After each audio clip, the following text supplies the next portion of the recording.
तो आज का सेशन स्टार्ट करते हैं। Let's get started. पार्ट 8 पे हम पहुंच चुके हैं एरर डिटेक्शन क्वेश्चंस के, और ये रहा आज का पहला सवाल। So this is the first question of the day. बहुत ध्यान से पढ़िए और मुझे बताइए किस पार्ट में एरर है, which part is incorrect everyone.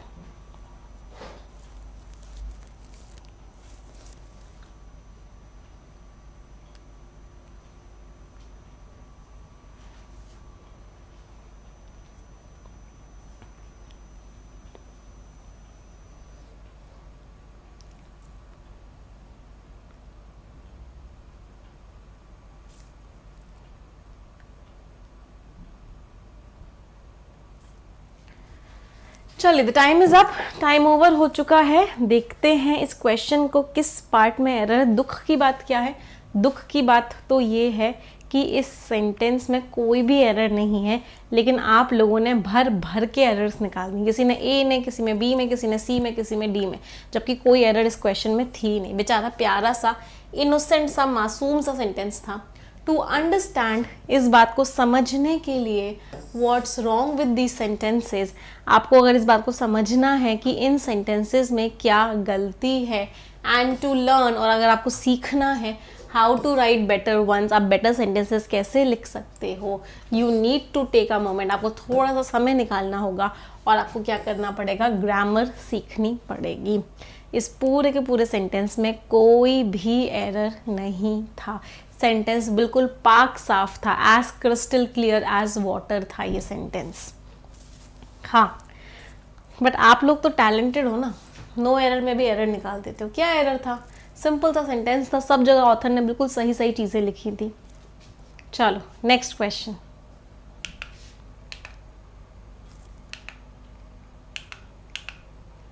एक सेकंड, टिक ही नहीं रहा सेकंड पे, क्या हो गया भाई? रुक गया। चलो अगला सवाल।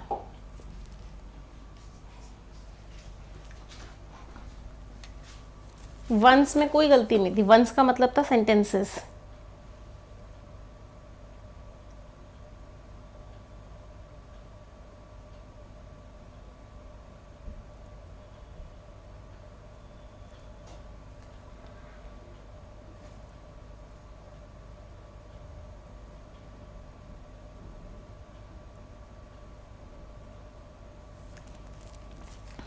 चलिए, द टाइम इज अप। इस क्वेश्चन को करने के से पहले एक कॉन्सेप्ट पढ़ लेते हैं। अगला कॉन्सेप्ट हमारा क्या है? What is the next concept? अगला कॉन्सेप्ट है हमारा कि जब भी आपको टाइम्स वर्ड लिखा हुआ हो, कौन सा वर्ड लिखा हुआ हो बेटा? जब भी आपको टाइम्स दे रखा हो, टाइम्स का मीनिंग क्या हो? गुना। सही लिखा है मैंने? गुना।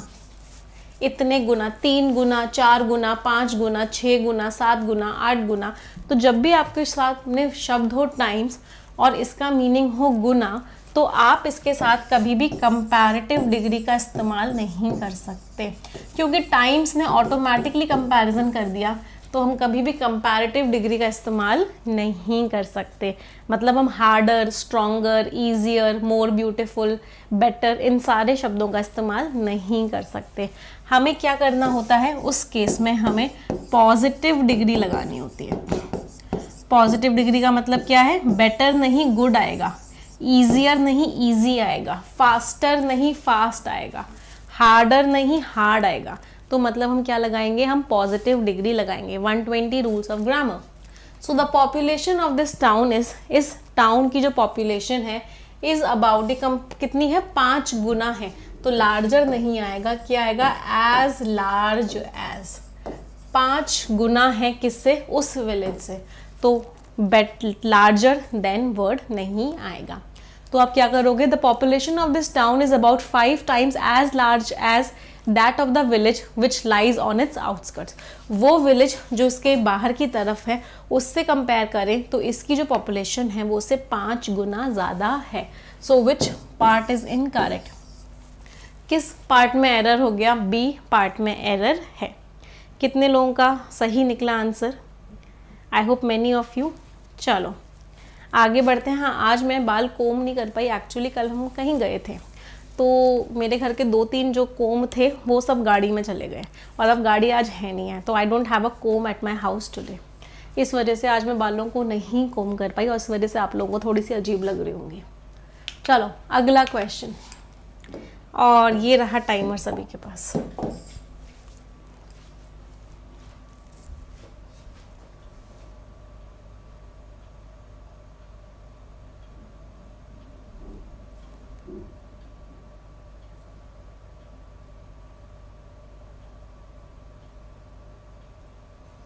बताइए विच पार्ट इज इनकरेक्ट।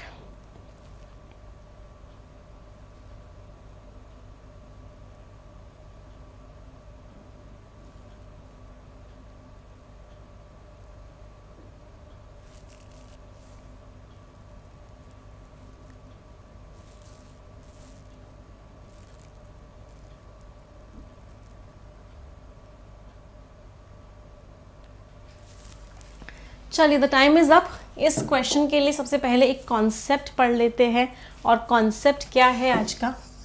आज का जो कॉन्सेप्ट है वो बहुत ही इंपॉर्टेंट कॉन्सेप्ट है बेटा, इस कॉन्सेप्ट के ऊपर स्टार मार्क करना। ये कॉन्सेप्ट क्या कहता है कि क्वेश्चन और एक आंसर में बहुत डिफरेंस होता है। कोई मुझे बता सकता है, कोई एक सवाल होता है और कोई एक स्टेटमेंट होता है, मतलब उसका भले ही आंसर हो, तो इसमें डिफरेंस क्या होता है। पहला डिफरेंस सभी को पता है भाई, क्वेश्चन के आगे क्वेश्चन मार्क आता है, स्टेटमेंट के आगे फुल स्टॉप आता है। दूसरा डिफरेंस जो इन दोनों के बीच में होता है, जो कि एक बहुत इंपॉर्टेंट डिफरेंस है, वो है इनके स्ट्रक्चर का डिफरेंस। स्ट्रक्चर का डिफरेंस क्या होता है, क्वेश्चन में हमेशा हेल्पिंग वर्ब जो है सब्जेक्ट से पहले आती है। क्वेश्चन के केस में क्या होता है, हेल्पिंग वर्ब जो होती है वो हमेशा सब्जेक्ट से पहले आती है। मतलब एम, आई, आर, यू। तो अब देख रहे हो वर्ब जो है वो सब्जेक्ट से पहले है। लेकिन स्टेटमेंट में क्या होता है, स्टेटमेंट में सब्जेक्ट पहले आता है और जो उसकी वर्ब होती है वो बाद में आती है। तो जब आप इसका आंसर दोगे तो क्या होगा, आई एम, यू आर। क्या ये कॉन्सेप्ट सभी को क्लियर है। तो जब भी हम किसी क्वेश्चन की बात करते हैं तो क्वेश्चन के केस में हमेशा हेल्पिंग वर्ब पहले आएगी, सब्जेक्ट बाद में आएगा। जब भी हम आंसर की बात करेंगे तो आंसर के केस में हमेशा सब्जेक्ट पहले आएगा, हेल्पिंग वर्ब बाद में आएगी। चलो अब इस क्वेश्चन को देखते हैं। As she brushed by him, जैसे वो उससे ब्रश्ड बाय हिम का मतलब क्या होता है, हल्का सा टच होते हुए निकल जाना। जैसे वो निकल गई उसको क्रॉस करते हुए अपने रास्ते में, रूम के लिए वो गई थी। रूम में गई थी किस चीज़ के लिए, ड्रेस करने के लिए। शी आस्क्ड हिम, उसने उससे पूछा वेयर हैड ही बीन। बेटा ये तो स्टेटमेंट है, तो ही पहले आएगा, हेल्पिंग वर्ब बाद में आएगी। तो वेयर हैड ही बीन नहीं आएगा, क्या आएगा, वेयर ही हैड बीन आएगा।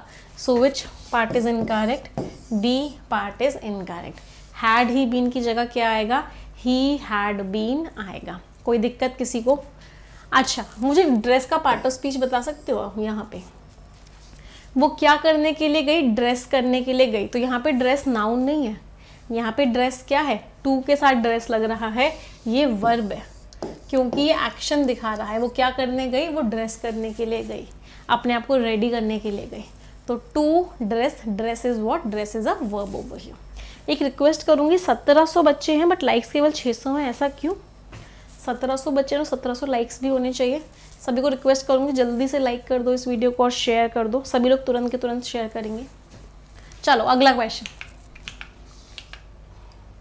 बताइए कि विच पार्ट इज इनकरेक्ट।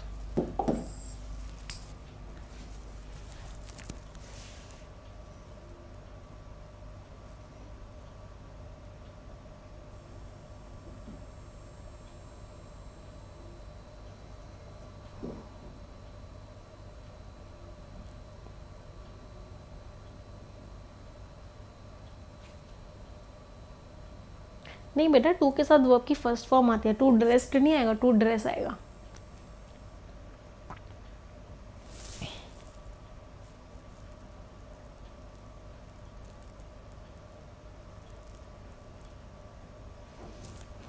आज मुझे लग रहा है सभी लोग तुक्के लगा रहे हैं जय माता दी के नाम पे।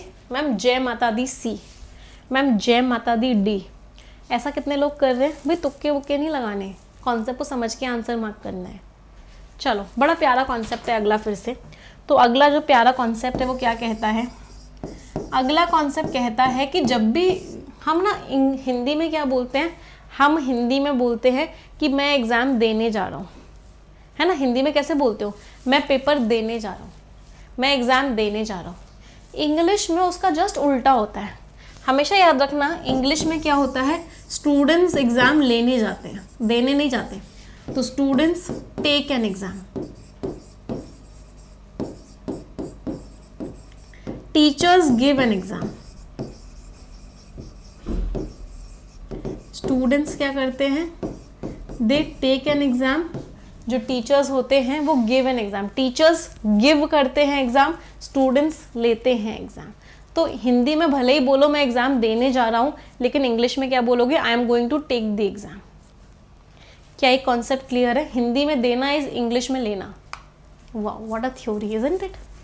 चलो, तो अब इस क्वेश्चन को देखते हैं। Let's look at this question now.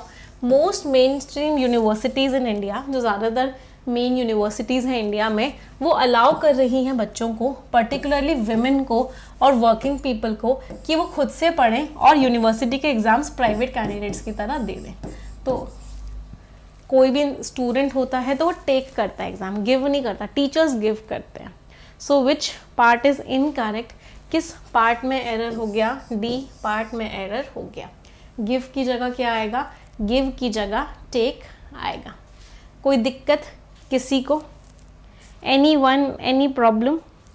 समझ में आ रहा है भाई या नहीं आ रहा? कितने लोगों को एकदम क्रिस्टल क्लियर हो रही है सारे कॉन्सेप्ट्स? जितने भी कॉन्सेप्ट्स पढ़ा है सब क्रिस्टल क्लियर है। बेटा बैंकिंग का पेपर दोगे, एसएससी का पेपर दोगे, एरर डिटेक्शन आएगा ही आएगा, चाहे प्री का पेपर हो चाहे मेंस का पेपर हो। ये कॉन्सेप्ट तो सबसे ज़्यादा स्ट्रॉन्ग बनाना ही बनाना है। हफ्ते में 3 दिन क्यों करवा रही हूँ इसे? द रीज़न बीइंग, रीज़न यही है कि ये टॉपिक आपका पीछा नहीं छोड़ने वाला, और इतने सारे कॉन्सेप्ट्स हैं, मैं चाहती हूँ कि मेरे सारे स्टूडेंट्स को कॉन्सेप्ट्स हमेशा के लिए याद हो जाए, इसीलिए बार बार ये क्वेश्चंस करवा रही हूँ, इसलिए फोकस के साथ पढ़ाई करो। चलो next question, and this is the timer for you.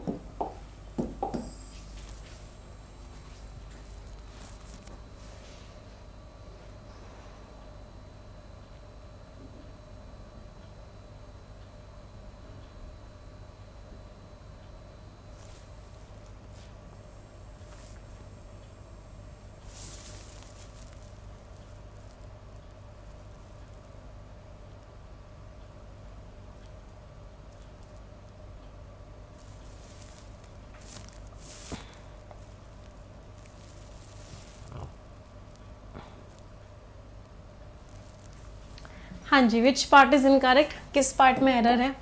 Broadcast and telecast. Broadcast and telecast क्या होता है? मैसेज को ऐसे फैलाना, एक जगह से मैसेज सब जगह पहुंचाना, उसको बोलते हैं ब्रॉडकास्ट करना या टेलीकास्ट करना। इनको गेम चेंजर्स माना जाता था कि ये एजुकेशन हर बच्चे तक पहुंचा देंगे। ब्रॉडकास्ट और टेलीकास्ट से क्या होगा? एजुकेशन जो है हर बच्चे तक पहुंच जाएगी। दे वर एस्पाउस्ड, एस्पाउस्ड मीन्स उनको माना जाता था क्या? टू बी द लगा हुआ है, कौन सी डिग्री लगाऊं? विच degree will come? Superlative degree will come. कौन सी डिग्री आएगी? Superlative degree. जब भी द लगाते हैं तो सुपरलेटिव डिग्री आती है, देन लगा होता है तो कंपैरेटिव डिग्री आती है, एज और एज लगा होता है तो पॉजिटिव डिग्री आती है। तो यहाँ पे क्या आएगा? To be the cheapest way, वो सबसे सस्ता तरीका है किस चीज़ का? क्वालिटी एजुकेशन के एक्सेस को बढ़ाने का। क्वालिटी एजुकेशन सब जगह पहुंच पाए, उसका सबसे चीपेस्ट, सबसे अच्छा तरीका क्या है?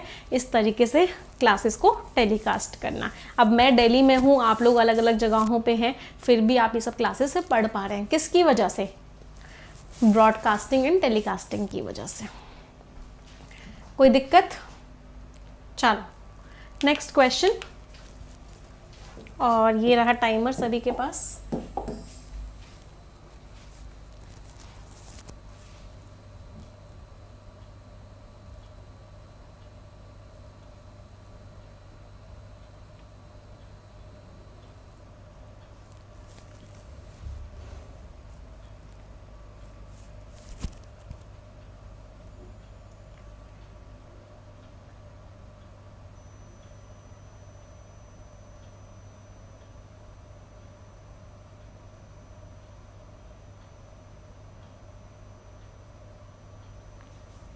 हाँ जी, क्या गड़बड़ है इस क्वेश्चन में?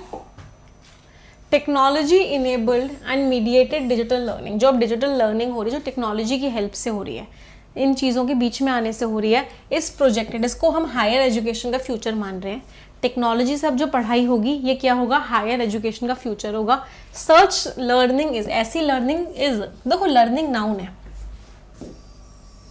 लर्निंग क्या है, ऐसा माना जा रहा है कि ये जो लर्निंग है, जो शब्द नाउन के बारे में बात करता है वो वर्ड एडजेक्टिव होता है। नाउन के बारे में बात करने वाला शब्द क्या होता है, एडजेक्टिव होता है। तो यहाँ पे सपोजिडली नहीं आएगा, यहाँ पे क्या आएगा, सपोज्ड आएगा। सपोज्ड एडजेक्टिव होता है, सपोजिडली तो एडवर्ब होता है।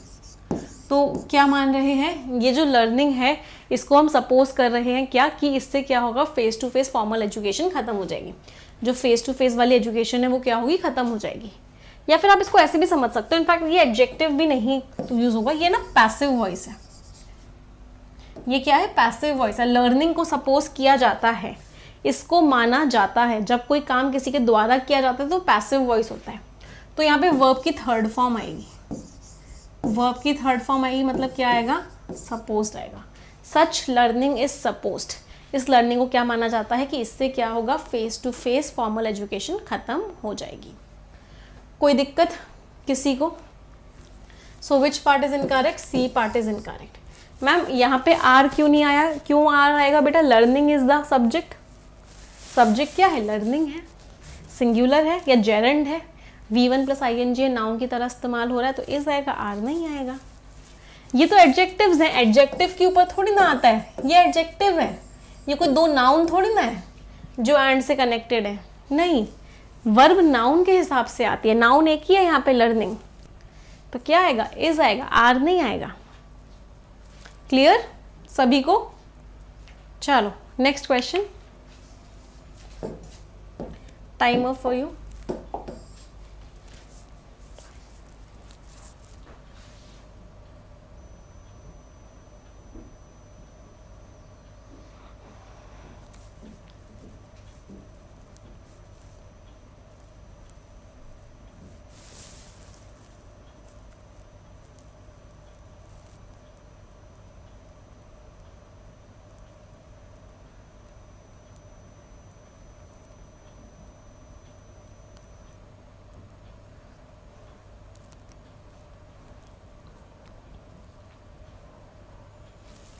हाँ जी, क्या गड़बड़ है इस क्वेश्चन में? ये जो क्वेश्चन है ये मोस्ट कंफ्यूजिंग वर्ड्स का क्वेश्चन है।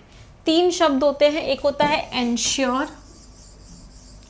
एक होता है अश्योर और एक होता है इंश्योर।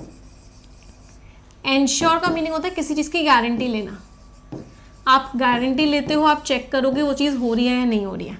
अश्योर का मीनिंग होता है किसी को कन्विंस करने की कोशिश करना, किसी को कोई वादा करना, मैं आपको अश्योर करता हूँ कि मैं बहुत पढ़ाई करूँगा। इंश्योर वर्ड का मीनिंग होता है अगर कोई प्रॉब्लम हुई तो पैसा भी मिलेगा, कॉम्पेंसेट करना। अगर गाड़ी का एक्सीडेंट हो गया, गाड़ी में कोई भी नुकसान हुआ तो इंश्योरेंस कंपनी ने उसको इंश्योर किया हुआ है, इंश्योरेंस कंपनी क्या करेगी, पैसा भी देगी। चलो अब इस क्वेश्चन को देखते हैं। नो वंडर, इसमें कोई चौंकने वाली बात नहीं है कि जो स्ट्रॉन्गेस्ट प्रोपोनेंट्स हैं, जो सपोर्ट करते हैं सबसे ज़्यादा ऑनलाइन और वर्चुअल एजुकेशन को, उनको लगता है कि ऐसे जो प्रोग्राम्स हैं इनको बहुत ज़्यादा चेक करने की ज़रूरत है, बहुत रूल्स एंड रेगुलेशन स्ट्रिक्ट बनाने की ज़रूरत है और बहुत ही ज़्यादा स्ट्रॉन्ग प्रोसेस बनाने की ज़रूरत है, जिससे किस बात की गारंटी ले सके कि स्टैंडर्ड्स भी अच्छे हों और स्ट्रॉन्ग क्वालिटी कंट्रोल भी हो। रोबस्ट का मीनिंग क्या होता है, स्ट्रॉन्ग। तो ये सब लोग मानते हैं जो ऑनलाइन एजुकेशन में है कि ऑनलाइन एजुकेशन में स्टैंडर्ड्स बहुत हाई होने पड़ेंगे, चेक्स बहुत स्ट्रॉन्ग लगाने पड़ेंगे, जिससे कि बच्चों को क्वालिटी एजुकेशन मिल सके। So which part is incorrect, D part is incorrect. Ensure की जगह क्या आएगा, इंश्योर की जगह एंश्योर आएगा। कोई दिक्कत किसी को? स्ट्रिक्टर, ज़्यादा स्ट्रिक्ट, ओवरसाइट, ओवरसाइट मीन्स नज़र रखना, स्ट्रिक्टर मीन्स बहुत ही ज़्यादा कठोर नज़र रखना। चलो नेक्स्ट क्वेश्चन पे आते हैं। अगला क्वेश्चन सभी की स्क्रीन पे, और ये रहा टाइमर।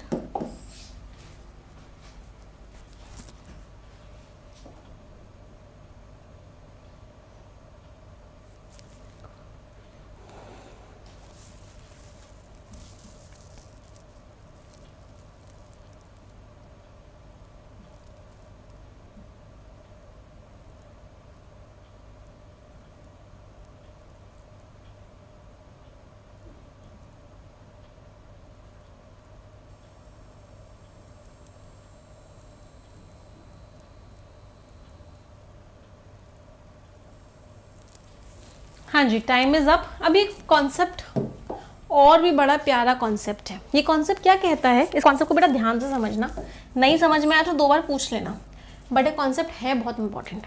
देखो, हमारे कुछ वर्ड्स होते हैं जैसे not only but also,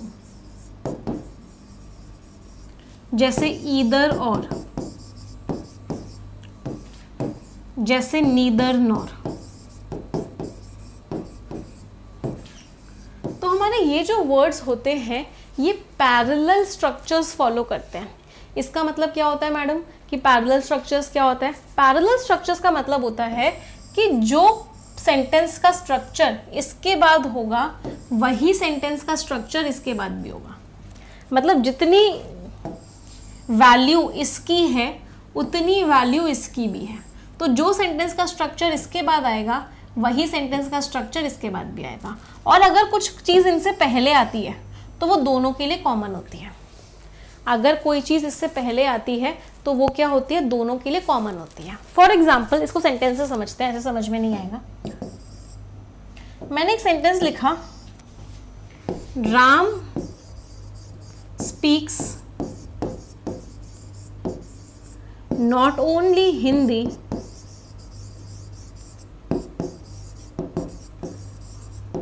but also speaks English. इस सेंटेंस में मुझे बताओ एरर क्या है? राम जो है ना केवल हिंदी बोलता है बल्कि इंग्लिश भी बोलता है। तो देखो, नॉट ओनली, नॉट ओनली के बाद क्या है? यहाँ पे एक नाउन है। बट ऑल्सो के बाद लेकिन क्या आ गई? वर्ब आ गई। गड़बड़ हो गई भाई। नॉट ओनली के आगे अगर नाउन लगाया है, नॉट ओनली के आगे स्ट्रक्चर में नाउन है, तो बट ऑल्सो के आगे भी नाउन ही होना चाहिए। ये जो स्पीक्स पहले लगा हुआ है, स्पीक्स दोनों का कॉमन है। जब ये स्पीक्स दोनों का है, इसका स्पीक्स भी यही है, इसका स्पीक्स भी यही है, तो इस दूसरे स्पीक्स की ज़रूरत क्या है? तो यहाँ पे ये दूसरा स्पीक्स नहीं आएगा। तो यहाँ पे सेंटेंस क्या बनेगा? Ram speaks not only Hindi but also English. Ram ना केवल हिंदी बोलता है बल्कि इंग्लिश भी बोलता है। क्या एक कॉन्सेप्ट समझ में आया सभी को? एवरीवन यस और नो? चलो, अब ये कॉन्सेप्ट समझ में आ गया तो इस सेंटेंस पे इस कॉन्सेप्ट को लगाते हैं। टू बी इफेक्टिव, इफेक्टिव होने के लिए उनको ज़रूरत है ना केवल बहुत सारे इन्वेस्टमेंट की, बल्कि वो ये भी डिमांड करते हैं। बट ऑल्सो के बाद वर्ब है भाई, बट ऑल्सो के बाद क्या लिखा हुआ है? वर्ब है। बल्कि वो ये भी डिमांड करते हैं। बट ऑल्सो के बाद वर्ब है तो नॉट ओनली से पहले वर्ब की ज़रूरत नहीं है। दोनों की वर्ब अलग अलग है, तो ये वाली वर्ब पहले वाले क्लॉज की है, मतलब ये वाली जो वर्ब होगी वो यहाँ पर आएगी। ये वाली वर्ब कहाँ पर आएगी? यहाँ पर आएगी। माय मिस्टेक, यहाँ नहीं, यहाँ आएगी। क्या समझ में आया? ये नॉट ओनली की वर्ब थी, ये बट ऑल्सो की वर्ब थी। दोनों की वर्ब अलग अलग थी, तो क्या कॉमन लगा सकती हूँ दोनों की वर्ब? अगर पहले लगा दी इसका मतलब है दोनों की कॉमन है। दोनों की कॉमन हो ही नहीं सकती क्योंकि इसकी तो अपनी अलग है, इसकी अपनी अलग है, तो इसकी भी अपनी अलग होनी चाहिए क्योंकि दोनों की जो वैल्यू होती है वो सेम होती है, नॉट ओनली की बट ऑल्सो की। तो बट ऑल्सो की अगर वर्ब अपनी है तो नॉट ओनली की भी अपनी खुद की वर्ब होनी चाहिए। तो इसका मतलब ये रिक्वायर यहाँ से उठ के यहाँ पर आएगा। That means which part is incorrect? किस पार्ट में एरर है? ए पार्ट में एरर है। नहीं बेटा, डिमांड को हटा नहीं सकते आप, किसी वर्ड को गायब नहीं कर सकते आप, सेंटेंस का मीनिंग नहीं चेंज कर सकते। आपने अगर डिमांड को हटा दिया तो कौन सी चीज़ है? एक्सपेंसेस। क्या आप वर्ब को हटा नहीं सकते सेंटेंस से?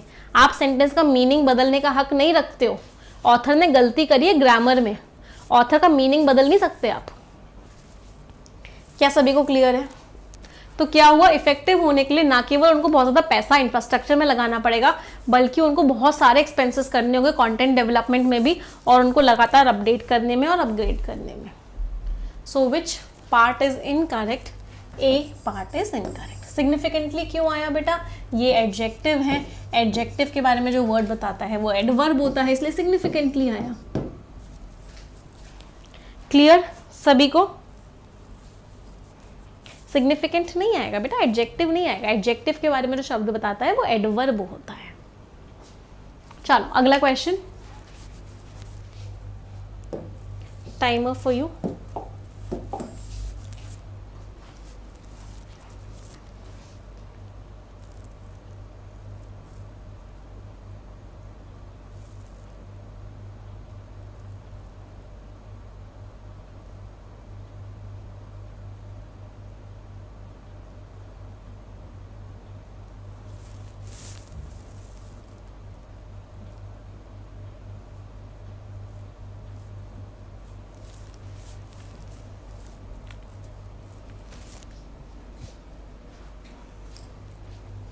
चलिए टाइम इज अप।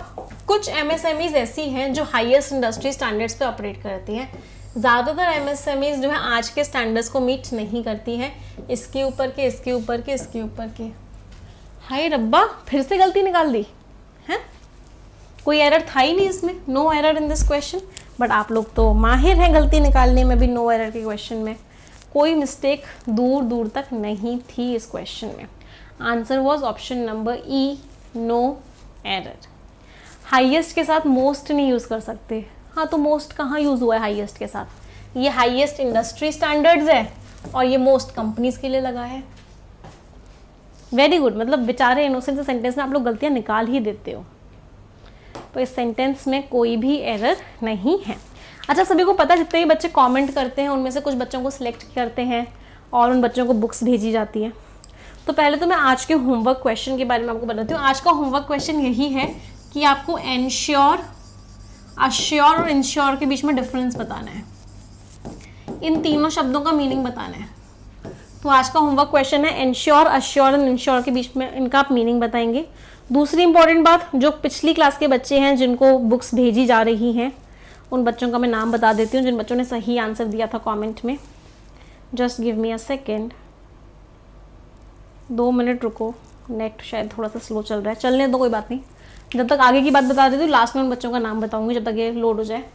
एक स्पोकन इंग्लिश का महासंग्राम 3.0 लॉन्च हो रहा है। सभी को पता है, जितने ही बच्चे मुझसे कंप्लीट स्पोकन इंग्लिश पढ़ना चाहते हैं। स्पोकन इंग्लिश में हम डिफरेंट क्या करते हैं, पहले मैं आपको बता देती हूँ कि आपकी 2 जूम क्लासेस होती हैं, फेस टू फेस क्लासेस होती हैं। इसमें जूम क्लासेस आप भी बोलोगे, टीचर भी बोलेगा, इंग्लिश एक्सपर्ट्स के द्वारा हफ्ते में 2 मेरी लाइव क्लासेस होती हैं